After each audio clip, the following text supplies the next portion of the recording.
Hello everyone, good morning, welcome back to my another video. তো সকালবেলায় পাগলির মতন দেখতেই পাচ্ছ রয়েছি, যেহেতু ঘরে আছে অত সাজুগুজু তো আর করে থাকবো না, তাই না?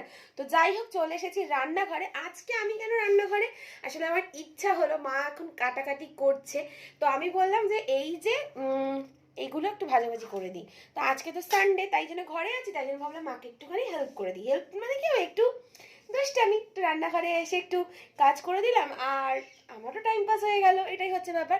তো যাই হোক, এখানে আছে বেগুন আর আছে বিট আলু, এইগুলো এখন ভাজাভাজি করব। আর মা করবে চিকেনটা কষা কষা করবে। প্রথমে বলেছিলাম আমি চিকেনটা করব, তারপরে ভাবলাম যদি চিকেনটা খারাপ হয়ে যায় সানডেটাই মাটি হয়ে যাবে। তো যাই হোক, সেই জন্য মাকে বললাম তুমি চিকেনটা করো, আমি একটু ভাজাভাজিগুলো করে দিই। তো চলো কাজে লেগে পড়ি, বকবক অনেক হয়ে গেছে, এখন টাটা। কথায় বলে, মেয়ে বলো আর ছেলে বলো, সবাইকেই কিন্তু জুতো সেলাই থেকে চণ্ডীপাঠ সব কিছুই শিখে রাখা উচিত।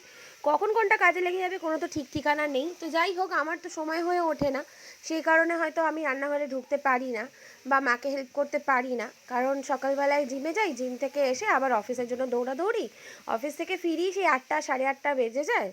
তারপরে আর রান্নাবান্না করে মানে করা হয়ে ওঠে না, ততক্ষণে তো অলরেডি মায়ের রান্নাবান্না সব কমপ্লিটই হয়ে যায়, কারণ মা তো আর আমার জন্য ফেলে রাখে না কিছুই।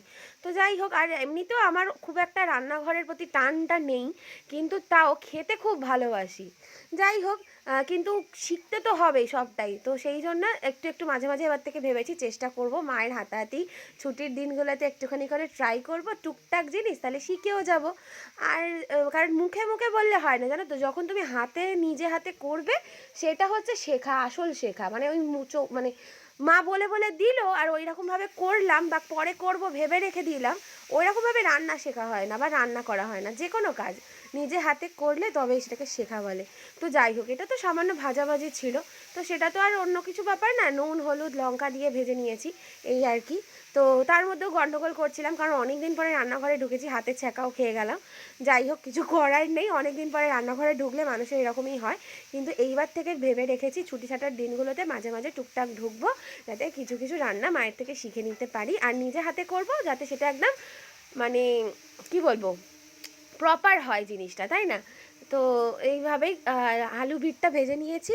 আর দেখতে পাচ্ছ লাস্টে কাঁচা লঙ্কা দিয়ে দিলাম, কাঁচা লঙ্কাটাও দিতে ভুলে গিয়েছিলাম। মা আবার বললো কি রে তুই কাঁচা লঙ্কা দিসনি, বলছি না, দেখেছো আমার মানে রান্নাঘরে না ঢুকে ঢুকে এরকমই হয়ে গেছে, সব গন্ডগোল হয়ে যাচ্ছে।